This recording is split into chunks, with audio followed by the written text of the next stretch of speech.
conseguir fazer a informação circular dentro da universidade, quais os melhores mecanismos para que a informação circule e as pessoas fiquem sabendo de quais são os pontos importantes, quais são os entraves e quais são os desafios. E acho que essa é uma dificuldade que nós temos aqui na universidade. Apesar da intenção de circular a informação, acho que os mecanismos para que isso seja feito ainda são difíceis. Então, mais uma vez, agradeço a presença dos nossos convidados aqui. Obrigado. Se quiser fazer mais. Obrigado, professor. Registrar a presença, mas principalmente para os convidados que não nos conhecem do que para nós mesmos, mas é sempre importante para também entender os interlocutores. O professor Francisco Mauro, nosso pró-reitor de extensão, está presente, já que fala do professor Joel, e a professora Gabriela e o professor Guiô são membros do GT-PDI, que estão presentes nesse momento e vão participar da nossa conversa. Eu queria fazer um comentário, fazendo um link com as duas falas, até talvez para provocar uma discussão, uma reflexão, que nos é cara e nos é interessante do ponto de vista dessa perspectiva da paridade, exatamente com o tema que eu acabei de dizer no início, da possibilidade de discutir o desenvolvimento de servidores. E algo que me chama sempre a atenção é que na carreira administrativa, agora, a nossa carreira, é muito possível, por conta do incentivo à qualificação, temos um nível de qualificação bastante alta dos nossos técnicos. E aqui a UFABC, até por conta da região em que ela está inserida, tem um alto índice de qualificação dos TAs. Já iniciou com um alto índice de qualificação. E aí eu me pergunto qual é a vantagem de se incentivar que um técnico administrativo possa fazer um doutorado e ser remunerado, ou seja, ter uma retribuição financeira por conta disso, se essa experiência, esse aprendizado, essa qualificação não for utilizada e esse título não valer o mesmo título de um professor que é acadêmico. Quer dizer, o título do doutor é o mesmo, ele foi formado nas mesmas instituições, com as mesmas regras, enfim, sem dizer o grande nível de mestres, de especialistas e tudo mais, mas vamos ficar com o doutorado, que é, no nosso caso, com mais exclusividade e é o pré-requisito inicial para entrar na carreira docente universitária. Então, uma provocação interessante que também para nós TAs é um desafio de entender isso, qual é o nosso papel e se o fato de remunerar com X% a mais satisfaz e está bom assim. Então, o que eu faço como doutor numa carreira administrativa se ele vai executar, carimbar, enfim, fazer o mesmo que faz uma outra pessoa no outro nível? Então, é uma reflexão que sempre me incomoda pessoalmente, já aproveito a prerrogativa para colocar mesmo, mas também compartilhar. Eu acho que esse é um tema que deve ser debatido internamente e também pelos órgãos de representação. Bom, está aberta a inscrição, quem quer se manifestar. Eu não sei o nome de todos, se por favor, eu gostaria que iniciasse falando o nome, até porque os colegas também dos nossos funcionários não conhecem, que as perguntas fossem um pouco mais objetivas, até para permitir mais possibilidades. Ok? Por favor. Bom dia, eu sou Henrique, acho que boa parte que me conhece. Eu até tive contato com o pessoal de Pelotas, eu fiz parte do comando de greve nesse ano. Sou coordenador de Cultura e Lazer no Sindicato Ciencis, fui do DCE em 2010, sou aluno funcionário.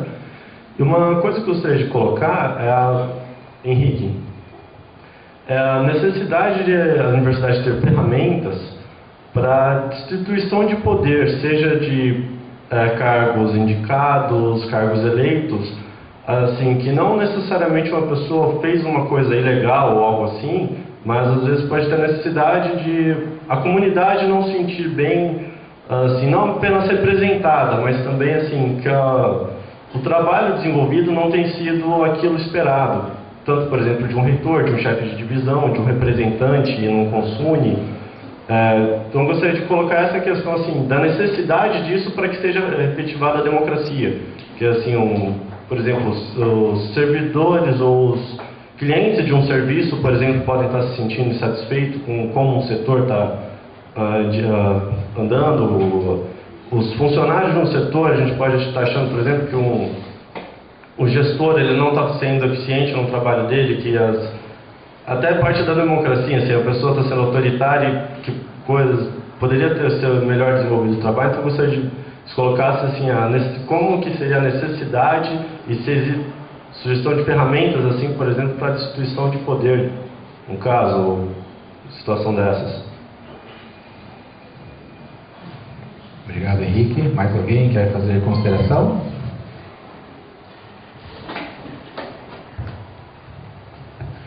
Meu nome é Leandro, eu sou funcionário na UAP, que é a Educação à Distância aqui da UFABC, também já fui do sindicato e sou ex-aluno lá da UFSCar. Mas quando eu fui aluno da UFSCar, eu participei por alguns anos do processo, do PDI de reforma de estatuto. Né? E uma das batalhas que a gente teve lá, felizmente ganha, e aí eu queria perguntar ao professor para saber como que é em Pelotas, foi em relação a garantir os direitos democráticos dos alunos da educação à distância.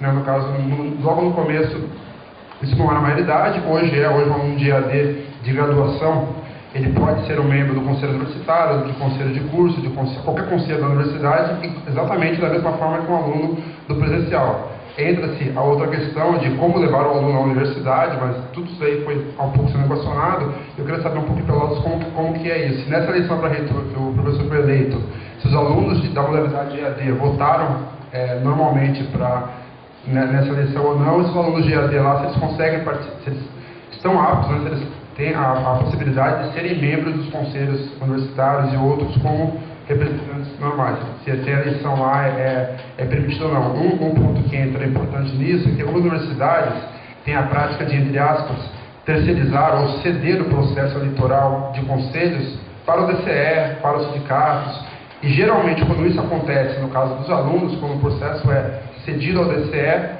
em nenhum caso, não tem nenhum caso hoje de que o aluno de EAD consegue ser membro dos conselhos. Né, porque o DCE acaba não tendo, entre aspas, perna para chegar nos alunos de EAD. Então, essa é uma questão que ele está colocando. Um outro ponto, agora, vindo para a realidade da UFABC, é que a discussão sobre ter uma consulta paritária aqui na universidade, ela ficou muito limitada à questão legal.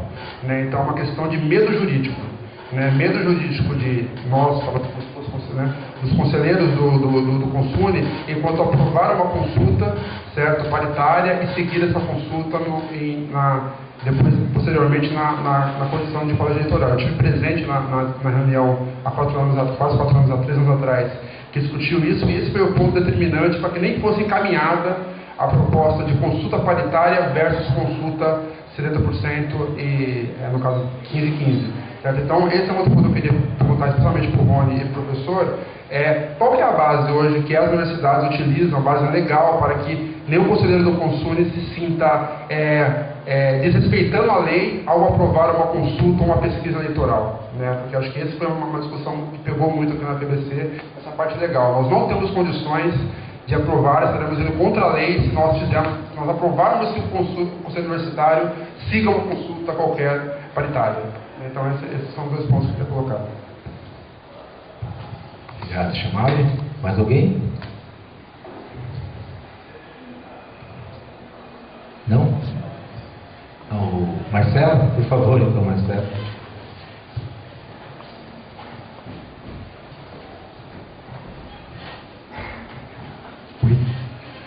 Bem, eu gostaria de aproveitar, eu sou o Marcelo, e gostaria de algumas sugestões, alguns comentários a respeito. Já que esta universidade é nova, alguns comentários sobre, numa possível implantação, quais seriam alguns aspectos positivos e negativos do fato dessa instituição ser relativamente nova?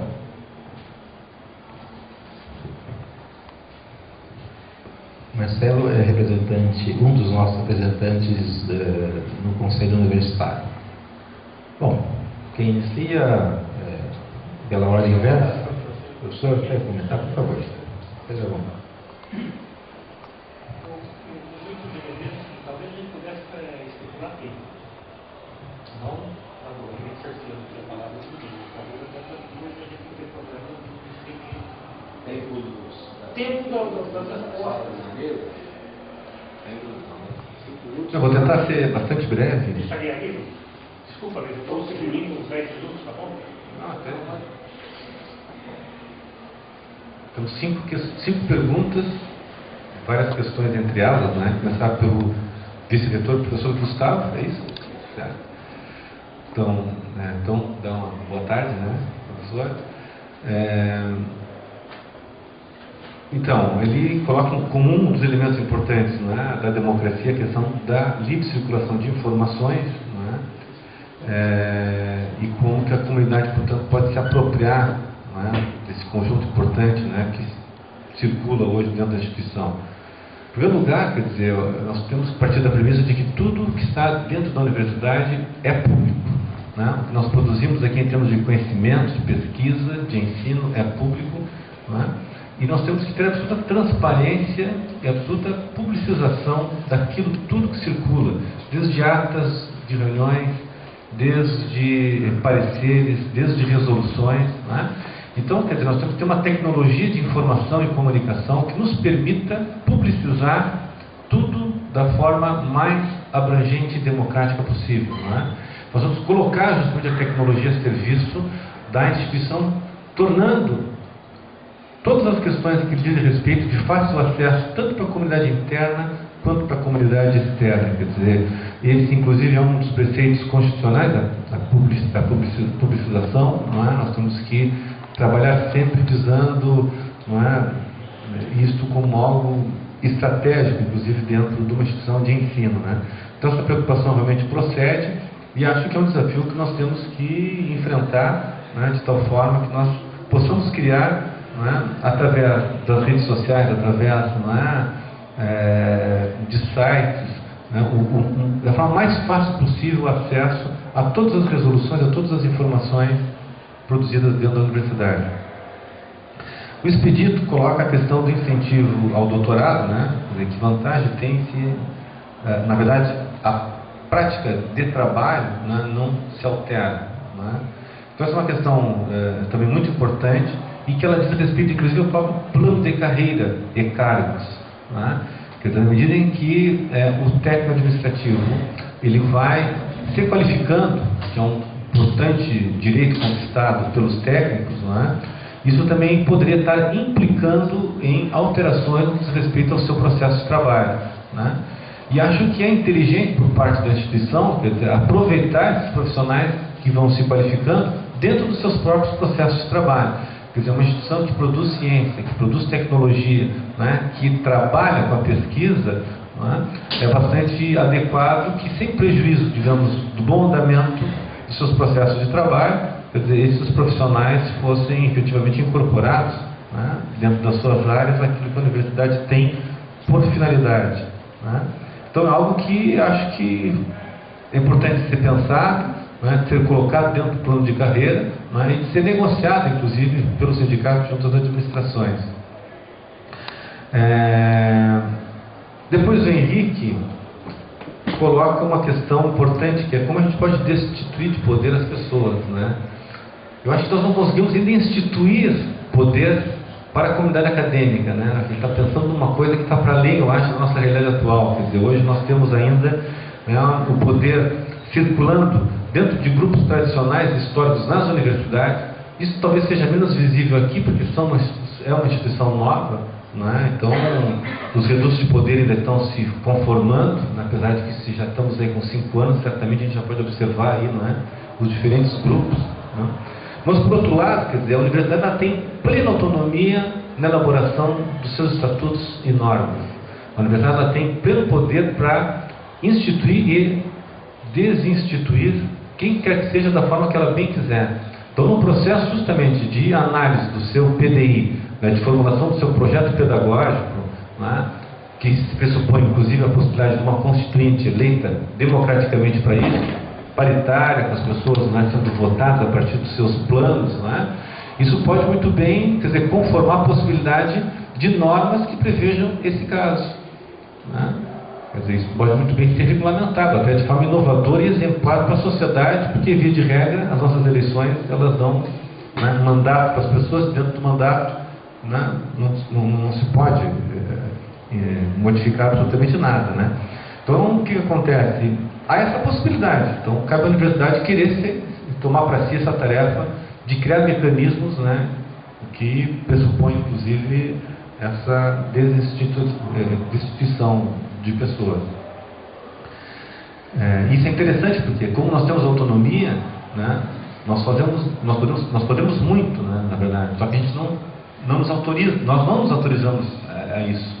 Né? A gente acaba reproduzindo as relações de poder fora da universidade, no seu interior, hierarquizando, né, disciplinando, enfim, ao invés de estabelecer mecanismos, né, de liberdade, de participação, né, de mudança.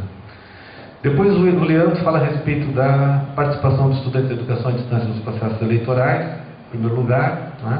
A nossa eleição, ela não teve participação, ela teve a participação dos estudantes à distância, né? Mas eu digo que não teve, por quê? Porque o estudante de educação à distância tinha que vir até a sede da universidade para poder votar, até uma das urnas colocadas na sede. Não houve a possibilidade de participar no seu polo. Né? A UFPEL, ela tem 42 polos de educação à distância, inclusive aqui em São Paulo, no Paraná e Santa Catarina, que é uma outra coisa absurda. Quer dizer, a gente tem que estar administrando polos de educação à distância que seriam muito melhor administrados se vocês estivessem, portanto, oferecendo, né, educação. Mas, enfim, são as coisas das relações de poder que acontecem no Brasil. Né? Então, para votar, tinha que votar na sede. A gente, inclusive, fez debates, fizemos uma web com debate. Nós tínhamos 6 candidatos a reitor lá na minha universidade. Né? E essa que foi a história, quer dizer, não se criou ainda um mecanismo efetivo de possibilidade de voto no polo, né? Até porque não existe uma efetiva integração desses alunos à universidade. São alunos que acabam não discutindo a universidade, muita dificuldade, inclusive, de participar, diria, livremente das eleições, pela pressão toda que todos nós sofremos no processo eleitoral. Isso também acontece com os estudantes. Né? Depois, no que diz respeito a esse medo jurídico, né, da consulta feita à comunidade, né, hoje isso está bem mais resolvido. Primeiro porque tem uma nota técnica da Secretaria de Ensino Superior do MEC, a CESU, que disciplina e autoriza o Conselho Universitário a referendar consultas feitas à comunidade, inclusive paritárias, desde que sejam feitas pelas entidades representativas da comunidade. Então isso pode acontecer, né? E o Consul, então, ele pode referendar isso, pode produzir uma ata referendando essa consulta, né, feita na comunidade. Temos aí o problema do quê? Que o consumo ele tem uma participação proporcional de 70% de docentes. Né? Como é que a gente resolveu isso lá em Pelotas? Né? A gente fez essa consulta feita pelas entidades, como historicamente sempre se procura fazer, né? E essa consulta ela foi muito disputada, como eu falava, quer dizer, há 20 anos o mesmo grupo domina a UFPEL lá. Fizemos uma eleição em 2 turnos, né? Eu fui como candidato da situação para o 2º turno, né? Conseguimos ganhar e depois nós tivemos que fazer uma luta de 3 meses para o Conselho Universitário referendar o resultado das eleições. Então nós fizemos greve porque estávamos já em greve, né? E então foi uma luta muito árdua para a gente conseguir derrubar esse grupo, né? E tivemos que montar toda uma estratégia para termos a maioria dos conselheiros do Conselho Universitário no sentido de referendar, né, o resultado das eleições. Fizemos uma longa campanha, que a reitor eleito tem que ser nomeado, né?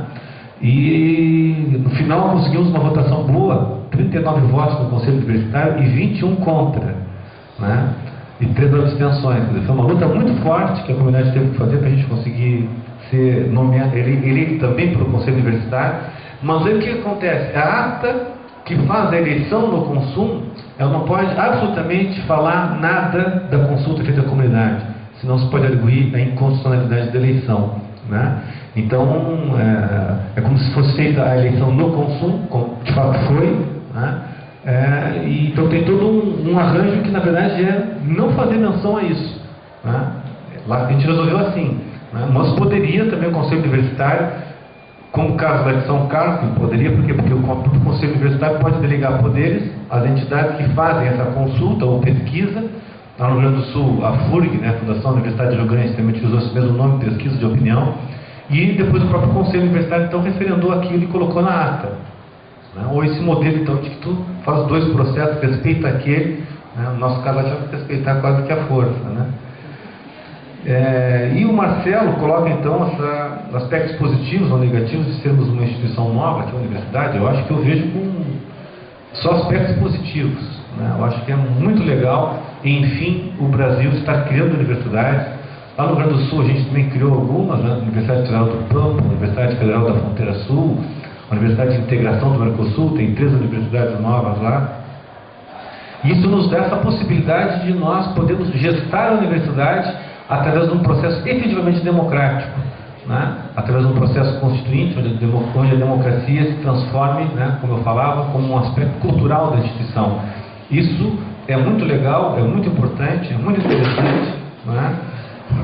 Então, esse desafio é bárbaro, quer dizer, que vocês estão aí com essa possibilidade, né, de criar as novidades. Acho que é muito mais fácil uma universidade nova, né, criar mecanismos efetivamente democráticos do que universidades antigas, como a nossa lá, que é uma universidade de cursos centenários já, mudar, né, todas as relações de poder incrustadas na universidade. Foi muito difícil, né, e certamente temos uma difícil administração pela frente para dar conta do que temos hoje lá. E aqui acho que não, quer dizer, teremos prédios novos, pessoas novas, o pessoal chegando, né, louco para trabalhar, querendo fazer suas pesquisas, professores, os técnicos, né, quer dizer, com uma grande qualificação. Isso é a realidade das universidades novas, os concursos são novos, né, e praticamente, né, todo mundo tem ensino médio e quase todos até nível superior, e os que não têm universidade têm, através de um plano de qualificação permanente, possibilitar que façam, né, a sua graduação, depois sua especialização, seu mestrado, doutorado, e ter essa inteligência de aproveitar, né, essa riqueza, essa diversidade que é esse conjunto de pessoas com diferentes formações, né, e qualificadas trabalhando, né, de forma positiva dentro do processo de trabalho da universidade. Então, quero parabenizar vocês e desejo que vocês sejam referência para nós, e não o contrário. Muito obrigado, professor. Antônio, por gentileza. Começando aqui pela questão da informação, né? A informação é ideológica, tá certo? Ela pode, inclusive, ser difundida, mas da forma como ela é, ideologicamente, ela pode não ser a melhor informação. Então, naturalmente que nós temos hoje 344 mil mecanismos da informação, né? Os faces da vida informam. O problema é como se informa. Essa é uma tarefa que não é das mais fáceis, porque se eu pego a experiência de São Carlos, a reitoria de São Carlos, a administração de São Carlos, informa. Tem o informante, inclusive, o folhetim, tem todas as atas disponíveis, mas isso nem sempre significa informar, porque para nós o pressuposto de informação é a coparticipação nas decisões. Se você tem a possibilidade de uma gestão conjunta, inclusive com as entidades representativas, você informa melhor. Então, seria difícil discorrer sobre isso, porque de certa forma subjetivo. A informação escrita não existe. O problema é como ela chega, né? É absolutamente ideológica. Sobre a questão da qualificação, bom, primeiro dizer que essa greve que nós saímos agora, os técnicos administrativos, teve um avanço bastante importante, ou seja, inclusive possibilitou que ainda aqueles técnicos que inclusive já tinham cursos, ou os que não têm e que possam fazer agora, tem uma contrapartida financeira. Isso é importante. E nós pensamos que assim, existe um certo, eu vou chamar aqui de uma certa desconfiança, que eu acho que é uma coisa que tem que ser combatida pelo movimento, que trava-se uma guerra não declarada em relação aos docentes. Nós achamos isso muito ruim, porque a qualificação dos técnicos não significa dizer que os técnicos são docentes na universidade, tá certo? Os docentes são os docentes, nós somos técnicos. Porque também é muito alimentado, não é isso que você disse, absolutamente, mas é muito alimentada a ideia de que nós não temos espaço, né? E que por culpa dos docentes. Isso nós temos que combater, porque não é exatamente isso. A culpa, se existe uma culpa de não reconhecimento, é a forma como é gestada essa universidade. Lá em São Carlos agora nós exigimos na eleição para reitor a participação de técnicos na gestão da universidade. Inclusive na chapa da reitoria nós garantimos 2 nomes de técnicos administrativos para fazer parte da gestão. E agora está sendo nomeado inclusive os pró-reitores adjuntos também com técnicos. esse espaço a gente conquista. Então, só com cuidado, de não achar que o problema aqui é que é uma disputa fratricida entre docentes e técnicos, que um deixa o outro ter o seu espaço. Não é exatamente isso. Esse espaço se conquista, inclusive, em uma gestão que tenha o entendimento dessa participação. A nossa greve nacional discute hoje na mesa nacional de negociação, discute uma maior participação dos técnicos na gestão da universidade. É uma pauta nacional nossa isso aí, certo? Eu fiz questão de enfatizar isso porque me remonta os discursos que a gente ouve, inclusive, dentro do nosso movimento, de dizer que o docente não permite que nós sejamos algo mais na universidade. Permite sim. O fato é que o modelo de como está estabelecida a universidade é que não permite. Então nós temos que brigar por democracia. Democracia significa coparticipar o nosso espaço. Na questão de que o menino não está aqui, que fez a pergunta, né? Como que é o nome dele? É o Henrique, né? Olha, está dentro do que eu acabo de falar. Em São Carlos também nós vivemos uma experiência que foi as eleições diretas para chefias e também eleições para diversos órgãos da universidade, com eleições diretas. Portanto, quem avalia esse chefe, esse comandante, vamos chamar assim, são as próprias pessoas que o elegem, tá certo? Porque o modelo, inclusive, que está hoje, que o governo, inclusive, pode baixar na nossa cabeça, estou falando técnico administrativo, que é o projeto que está no Congresso Nacional de Avaliação por Desempenho, esse sim, se vier, vai ser uma furada. Porque quem avalia cada um é exatamente o superior hierárquico, que pode não gostar de você porque é corintiano, palmeirense, são paulino, católico, protestante. Então, nós, nesse sentido, nós queremos e defendemos, e também é pauta do debate que nós fazemos em São Carlos, de eleições diretas para todos os níveis, né, de chefias e também dos próprios organismos ali de gestão da universidade, no sentido de biblioteca, unidade de atendimento à criança. Tudo isso nós estamos disputando, porque quem vai dizer do desempenho dessas pessoas são seus próprios coparticipantes, e não uma pessoa ou outra iluminada. Por penúltimo, Leandro, você até não dirigiu a pergunta para os técnicos, mas eu quero passar a experiência de São Carlos. Não sei se você acompanhou sobre a questão da UAB. 14 polos tem São Carlos, né? E a gente, com uma dificuldade muito grande, acabou conseguindo mandar 2 carros em 3 dias para coletar esses votos lá nos polos. Evidentemente que há de se reconhecer a dificuldade dessa relação do aluno à distância com a universidade.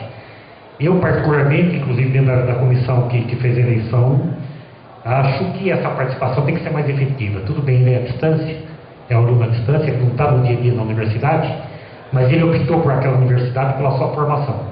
Também não podemos deixar de reconhecer o que é esse imbróglio, vou chamar de imbróglio, como que se faz essa relação, tá certo?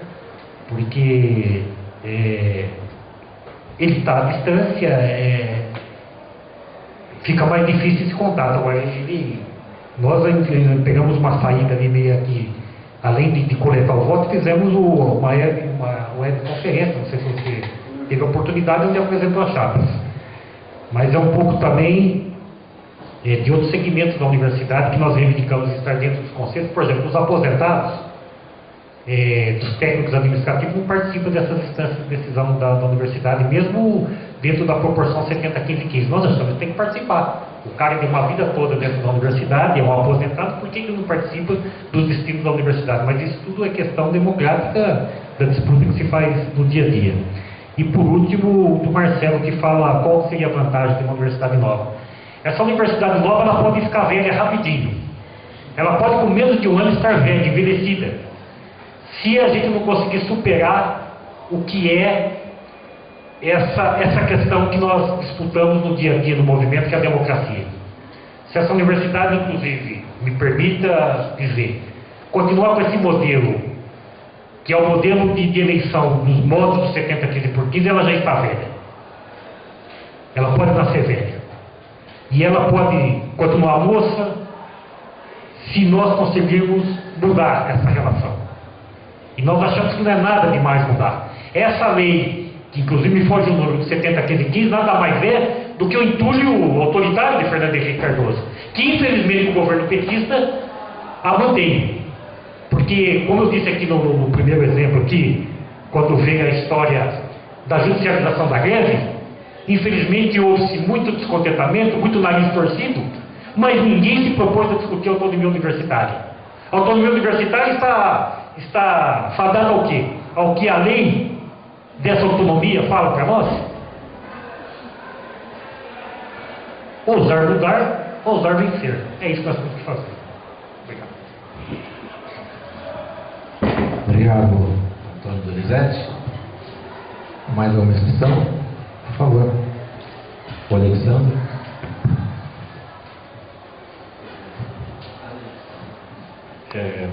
Bom, eu vejo da seguinte forma: eu acho que a gente tem e vem se construindo uma visão que a capacidade de gestão é igual à capacidade técnica, certo? Baseada em um mérito, em uma visão que não corresponde à realidade. A gente tem vários exemplos disso quando coloca, às vezes, um ótimo professor, um ótimo pesquisador para gerir um setor.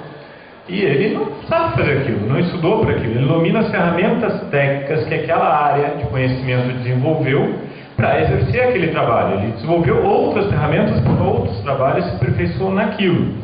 E o modelo a lei do Fernando Henrique, que foi divulgada pelo ministro Paulo Renato, eu acompanhei isso na época, ela baseia justamente toda a sua estrutura nessa questão do mérito acadêmico, que é diferente do mérito da capacidade administrativa. Eu falo isso porque para mim foi muito estranho. No Rio Grande do Sul, estava falando com o Mauro no começo, é muito comum você votar coisas, né? Onde surgiu o orçamento participativo, de fato, que é uma coisa que as universidades não se incorporaram e é muito limitado. Já para uma prefeitura, mas uma universidade poderia ampliar em alguns momentos vários focos de decisão, não só orçamentárias, fazendo consultas à comunidade. A questão do conselho, da Estatuinte, né, do Congresso da Universidade, aqui a gente nunca discutiu isso, né? Mas, por exemplo, eu acompanhei na Federal de Santa Catarina um processo Estatuinte que foi muito interessante. Levou um ano de debates, discussões, elegeu um conselho Estatuinte para tocar esse processo. Inclusive, Doni, no Santa Catarina a gente teve uma chapa de alunos para a reitoria. Foi a chapa Diego Ednei, que ficou em terceiro lugar de 5 candidatos no modelo comunitário. Dentro de uma discussão de qual é a função da universidade. Essa é a questão, foi preocupante estudo da promulgação da lei. Eu acho que a gente tem que ter um princípio básico que é o seguinte, entrando na discussão. A universidade ela tem 3 pilares: ensino, pesquisa e extensão, mas falta um cimento, falta uma argamassa. Essa argamassa é autonomia e democracia. Sem isso, esses 3 não conseguem andar direito. Eles andam sempre arriscados a cair de um lado ou de outro. Nós temos aqui no FPC amplas possibilidades de construir algo novo, porque, como o professor Mauro colocou no início, o projeto pedagógico é o que vincula o projeto institucional. Eu achei muito interessante. O projeto pedagógico da universidade, ele quer ser qual projeto? Eu peguei no site da Prograde, lá tem um texto interessante. Não, nós queremos que o aluno tenha opção de decisão. Ele é uma pessoa madura para decidir os rumos da sua vida. Ele pode construir a sua grade de curso sabendo dos seus próprios anseios, porque ele tem capacidade e a sua opinião é importante. Nós colocamos todo esse peso para o aluno, para a sua vida, para a formação acadêmica, para a sua grade curricular. Mas nós não colocamos esse peso para os rumos da universidade, que vai definir a grade curricular, toda essa outra infraestrutura. Então, nós construirmos essa interdisciplinaridade, essa democratização, essa opção pela escolha da comunidade, dos alunos, dos TAs, dos docentes, significa também que isso tem que ser vinculado aos mecanismos de poder. Né? Ele também tem que decidir, o coordenador de cursos, várias outras formas de que vai definir a universidade e os rumos que ela vai tomar. E esse vínculo, eu acho que justamente é o que está faltando aqui, que eu acho que a gente tem que inovar. Ser do século XXI, eu acho que é isso, é ousar ser a universidade que vai ser referência também nas formas de participação, de gestão e de poder. Esse que eu queria ver. Eu queria que falasse mais sobre como na prática foi feito na UFSCar. A UFSCar, eu vi no site, ela faz uma eleição diferente, né? Aqui a gente tem um esquema que é o seguinte: a primeira e única vez que agora que houve uma eleição para reitor, ele é de seu reitor, é um candidato, ele é de seu vice, é outro candidato, não é uma chapa. Na UFSCar eu vi que inclusive é uma chapa completa. Pelotas tem turno, então tem várias formas que isso está sendo construído diferentes, tá? Então eu queria que falasse um pouco mais disso, como é isso também nas outras formas de decisão, né? Aqui a gente não tem departamentos de curso, aqui só há uns 3 centros, então é a reitoria, depois tem 3 centros e acabou, né? É uma estrutura mesmo diferenciada também das outras universidades. Como é feito nessas outras questões de departamentos, centros, tal, faculdades, né? Terceiro, a ideia, a questão orçamentária, né? Que também é uma coisa que onde se define também o poder, né? Como é que isso se dá nessas instituições, né? E como dentro da atual lei, o máximo que a gente pode conseguir avançar sem alterá-la, que também define a questão da composição dos conselhos, quais conselhos a mais ou a menos poderíamos ter, que para ajudar mesmo nesse modelo arcaico, dentro desse modelo, quais submodelos, quais subconselhos nós podemos ter que sejam paritários, que sejam mais democráticos, que possam ser constituídos pelos 3 setores. Mais alguém quer se manifestar? Atrás, por favor.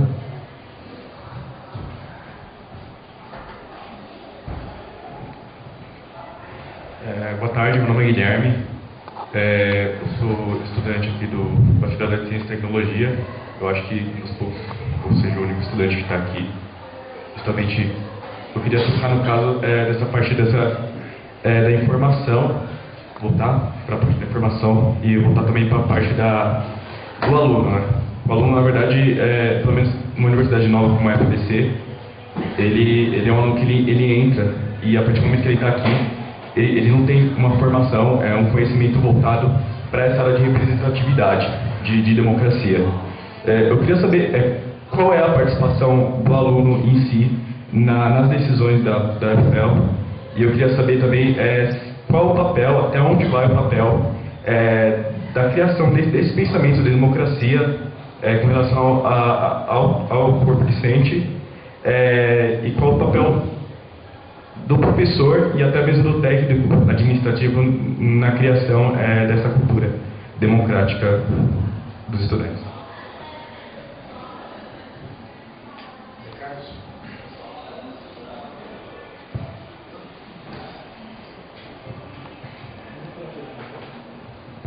Professor Kumalo, vamos dar uma prerrogativa para ele, por favor. Super rápido. Na verdade, eu também queria perguntar, quer dizer, primeiro, né, parabenizar pela organização do evento. Acho que é extremamente bem-vindo esse tema da gestão democrática nas universidades, principalmente nas universidades públicas. Meu nome é Francisco Maru, eu estou pró-reitor de extensão em exercício. E eu gostaria de perguntar a experiência que vocês têm tido da gestão democrática, do processo de democratização, na relação com os atores externos à universidade. Então, como que tem sido a forma de participação dos atores externos nos conselhos, como que vocês têm, que a gente prevê no CONSUNE, no CONCEP, mesmo no Conselho de Extensão Universitária, no CEL, participação de membros externos. Aí você pode ter 1000 critérios diferentes, pode ser uma pessoa do setor produtivo, pode ser uma pessoa da área cultural, pode ser sindicatos, movimentos sociais, pode ser um empresário, pode ser, né, perfis muito diferentes, dependendo como que vocês têm trabalhado essa relação com a comunidade externa, nos conselhos especificamente, que é uma instância específica de participação e gestão democrática, mas até na discussão das eleições, isso apareceu em algum momento, essa relação que acho que aumenta, tem uma abrangência, tem uma escala e uma complexidade meio desafiadora aí também. Obrigado.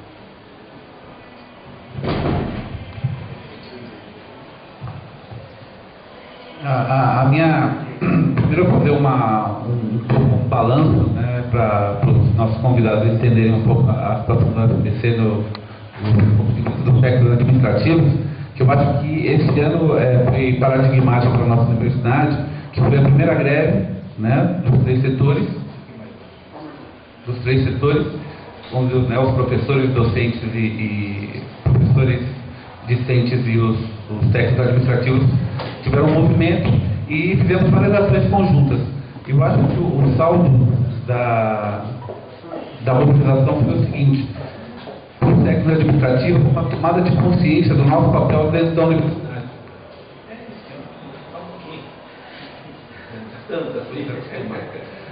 O papel dos técnicos administrativos na universidade, que eu acho que a universidade é nova, né? Consequentemente os técnicos administrativos não têm experiência também de trabalhar numa universidade, então acho que a gente viveu um tempo de maturação para entender o que é trabalhar numa universidade pública, né? E qual o papel do técnico administrativo, né?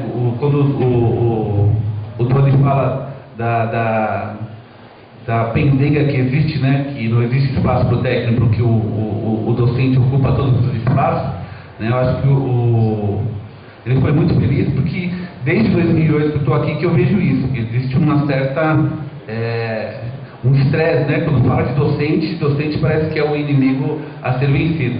Eu acho que o entendimento que a gente tem que ter, que é um conjunto, né, que os técnicos administrativos estão aqui porque são necessários para a construção da universidade, assim como os docentes também são necessários e, lógico que os alunos são fundamentais, porque sem alunos a universidade é só um prédio, né? Então acho que esse ano foi paradigmático e a gente avança nesse sentido, né, de continuar discutindo, né, como o professor Dalpiano fala, né, apresentar uma pauta, né, gestão democrática. Bom, será que a gente não é democrático? Eu acho que o debate, as colocações mostram que a estrutura que existe hoje, que amarra o funcionamento das universidades, ela não é democrática, né? Eu acho que particularmente aqui no ABC, que a nossa universidade é fruto da luta dos trabalhadores, né, que nos anos 70, nos anos 80, começaram a discutir a necessidade de uma reivindicação de uma universidade pública no ABC, né? Então, a criação da universidade foi nesse sentido, de atender ao anseio dos trabalhadores, uma reivindicação legítima dos trabalhadores do ABC, que também fizeram parte da história do novo sindicalismo nesse país, né? E a luta contra a ditadura militar, que eu acho que ainda tem vários, tanto na legislação como na ideia de construção de universidades, né, e do ensino, né, nesse país. Então acho que foi muito importante e queria que falasse um pouco mais o professor coloca, né, dos grupos que existem, né, nas universidades que são mais antigas, né. Eu achei interessante isso porque aqui, lógico, onde tem uma associação, uma reunião de pessoas, começa a criar grupos, né, de interesse, né, puxando para um lado para o outro, né. E aqui nas universidades está acontecendo e o debate vai acontecer com mais intensidade ainda no ano que vem. Então acho que já é um ponto de partida para a gente começar a discutir, né, as possíveis candidaturas e os possíveis projetos de gestão dessa universidade, né. A próxima reitoria, que deve ser eleita no final do ano que vem para uma posse em 2014, acho que já deve estar pensando nisso, né, e de como que a gente vai encaminhar todo esse processo a partir dessa nova realidade que a UFPC começa a viver a partir de 2012 com o movimento que existe e essa tomada de consciência dos TEAs. Então eu gostaria que falasse um pouco de como que é essa relação com os TEAs também na UFPEL, né, e o Tony colocar também como que é a relação com os docentes e com os estudantes do Sindicato dos Servidores de São Carlos.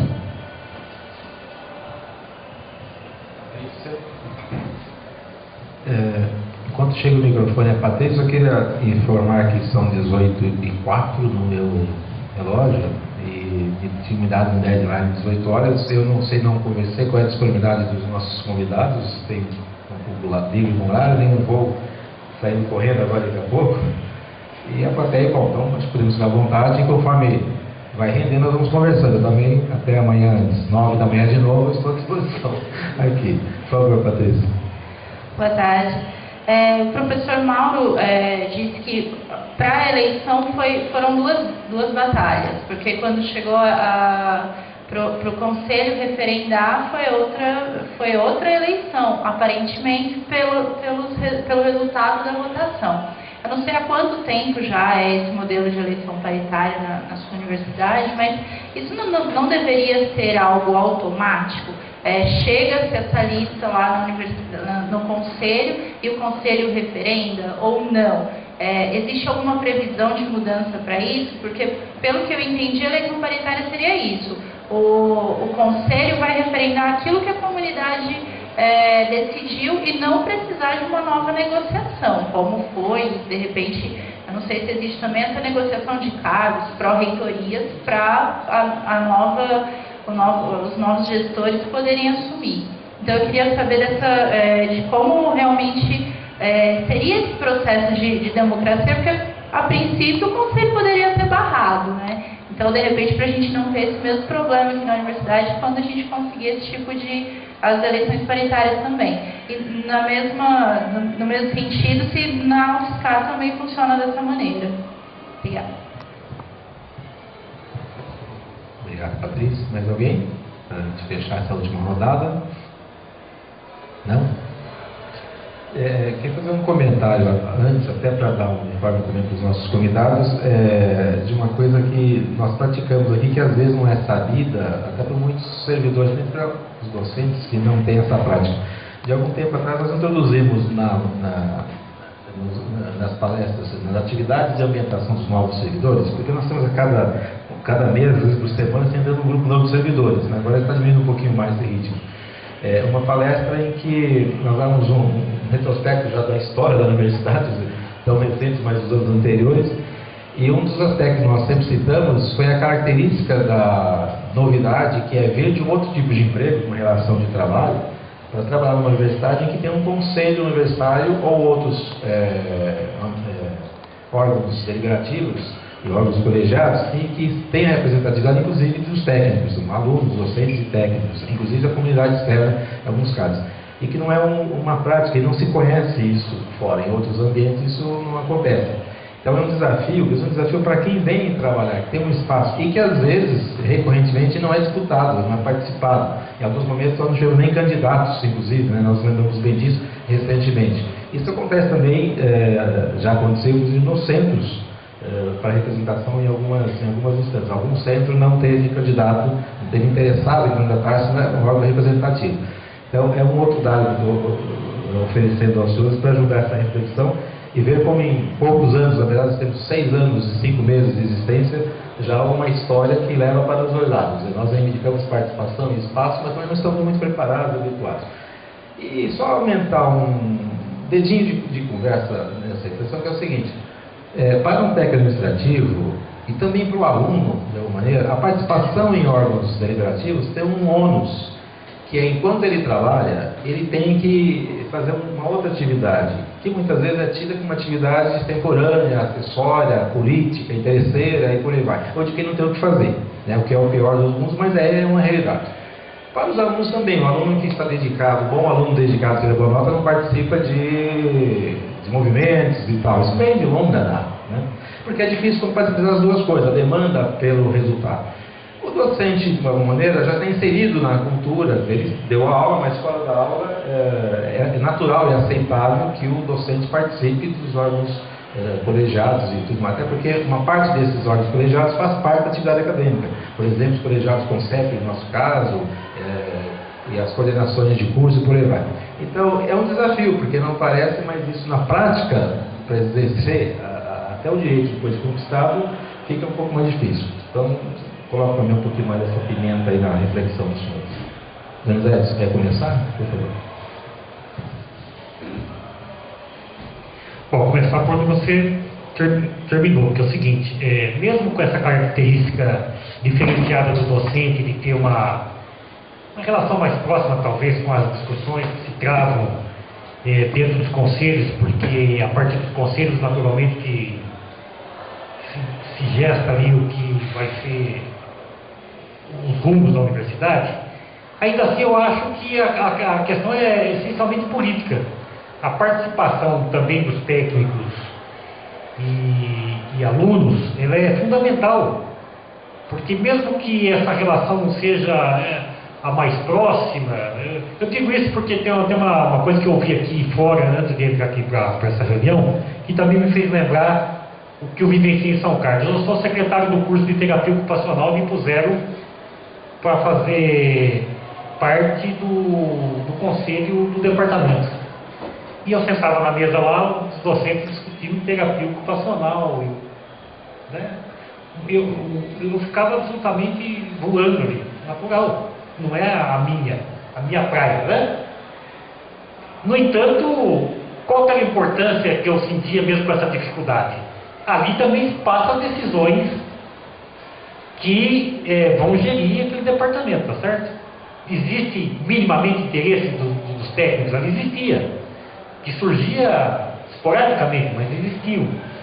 Então, eu queria dizer que a participação nesses conselhos é absolutamente política, né? E necessária. Discutir, por exemplo, a forma como se dá o processo eleitoral na universidade, o processo para reitor, se passa por uma decisão política daquele conselho. Então, mesmo que não possa ser atrativo, se é isso que eu entendi, na verdade nós achamos que é absolutamente necessário que essa participação seja garantida e paritária dentro desses órgãos. Você me perguntou, Alex, sobre a questão da composição da chapa. Em São Carlos, a tradição é o seguinte: a chapa é uma só, é reitor, vice-reitor, os pró-reitores, né? Nesses pró-reitores, inclusive, você tem técnicos administrativos. Então, depois, agora num segundo momento, começou a surgir os nomes dos pró-reitores adjuntos, que também, boa parte deles são técnicos administrativos, mas a chapa é essa.